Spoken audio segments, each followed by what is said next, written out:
IPL திருவிழா 26வது match வந்து பாத்தீங்க அப்படின்னா ஜிடியும் எல்எஸ்ஜியும் விளையாட போறாங்க.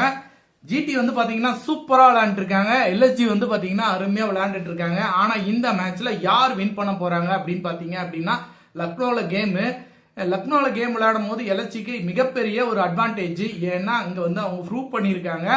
அது இல்லாம இப்பதான் டீம் கொஞ்சம் செட் ஆயிருக்கு. ரிஷப் பண்ட் வந்து இப்பதான் டீம் செட் பண்ணிருக்காரு.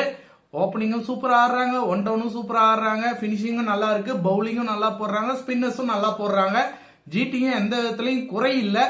ஆனா பிரஷர் யார் மேல வருவாங்க, யார் நல்லா விளையாடுவாங்க, யார் ஃபீல்டிங் நல்லா பண்ணுவாங்க, யார் வந்து பெட்டர் பினிஷரா இருப்பாங்க அப்படின்லாம் வச்சு பார்த்தோம் அப்படின்னா கண்டிப்பாக எல்எஸ்ஜி பக்கம் தான் வெற்றி வாய்ப்பு இருக்கு. ஜிடியும் நல்லா விளையாடுவாங்க, இருந்தாலும் வெற்றி வாய்ப்பு யார் பக்கம் பாத்தீங்கன்னா எல்எஸ்ஜி பக்கம் தான். ரிஷப் பண்ட் கண்டிப்பா அவர் ப்ரூவ் பண்ணக்கூடிய கட்டாயத்துல இருக்காரு. கண்டிப்பா அவர் வந்து அவரை ப்ரூவ் பண்ணுவாரு. அதுக்கான வாய்ப்பு வந்து கண்டிப்பா சாட்டர்டே கிடைக்கும். அதுல எந்த விதமான மாற்று கருத்தும் இல்ல. ஆனால் ஜிடி வந்து ஒழுங்கா பண்ண மாட்டாங்களா அப்படின்னா ஜிடில சிராஜ் வந்து சூப்பரா போட்டுட்டு இருக்காரு. அவங்க சைடு பவுலிங்கும் இருக்கு, ஸ்பின்னிங்கும் இருக்கு, நல்ல பேட்டரும் இருக்காங்க, நல்ல ஹிட்டர்ஸும் இருக்காங்க.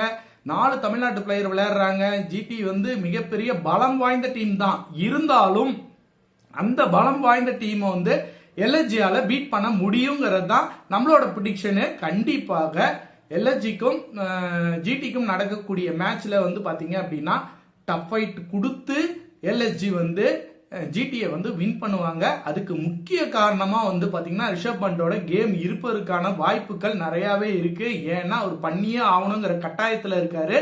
அவங்க டீம் நல்லா ஸ்ட்ராங்கா இருக்கு. எல்எஸ்ஜி வின் பண்ணுவாங்க. அப்பதான் பாயிண்ட் டேபிள் பாக்குறதுக்கு நல்லா